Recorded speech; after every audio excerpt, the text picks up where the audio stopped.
Vážený pán predseda, pán predsedajúci, kolegyne, kolegovia, súčasná platná legislatíva ukladá zdravotníckym pracovníkom povinnosť sústavného vzdelávania počas výkonu praxe. Slovenská komora zubných lekárov je prvou komorou v rezorte zdravotníctva, ktorá má reálne skúsenosti a výsledky s aplikáciou príslušného zákona, ako aj vykonávacej vyhlášky o kritériách a spôsobe hodnotenia sústavného vzdelávania zdravotníckych pracovníkov. SKZL zvolila postupy, ktorými sa jej podarilo dosiahnuť, že z 2670 stomatológov nesplnilo podmienky vzdelávania len asi 250 zubných lekárov, čo je cirka 10 %. Podobný percentuálny predpoklad možno očakávať aj u iných skupín zdravotníckych pracovníkov.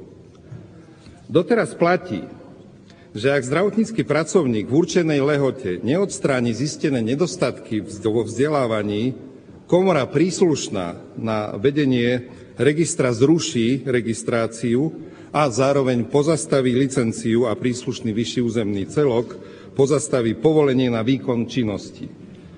Po nadobudnutí právoplatnosti takéhoto rozhodnutia nemôže lekár, prípadne iný zdravotnícky pracovník vykonávať svoje povolanie.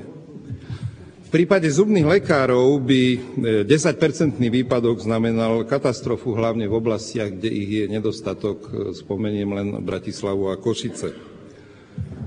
Pozmeňujúci návrh, ktorý prešiel vo výbore pre zdravotníctvo, zmäkčuje tento tvrdý postup a hovorí, že komora príslušná na vedenie registra rozhodne o doplnení vedomostí sústavného vzdelávania, ktoré zodpovedá chýbajúcim kreditom, určí rozsah, spôsob a lehoty na doplnenie vedomostí. Preto vás poprosím o podporu tohto pozmeňovacieho návrhu, ktorý, opakujem, vo výbore pre zdravotníctvo prešiel.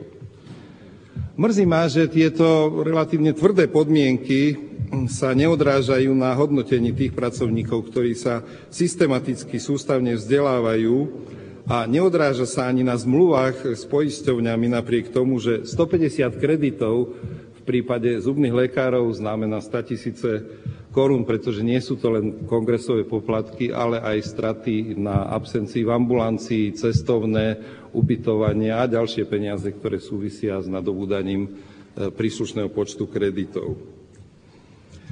V iných krajinách Európskej únie, za všetkých spomeniem Holandsko, ale aj v Čechách, toto systematické sústavné vzdelávanie je teda vyhodnocované aj na zmluvách s poisťovňami a je príslušne bonifikované.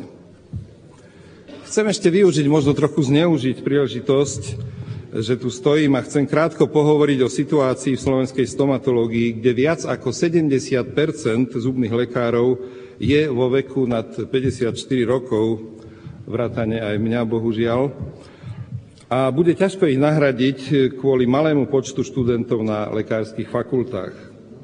Treba jasne povedať, možno s troškou bolestnej irónie, že slovenský zubný lekár je ohrozený živočíšny druh v Slovenskej republike.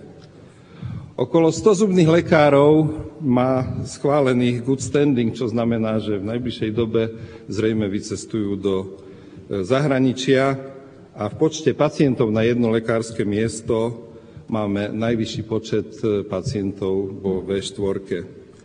Dávam v dobrom tento stav do pozornosti príslušným ministrom a možno aj nám, Slovenskému parlamentu, aby sme v blízkej budúcnosti sa snažili túto situáciu pochopiť a vyrovnať sa s ňou v čo najkratšom čase.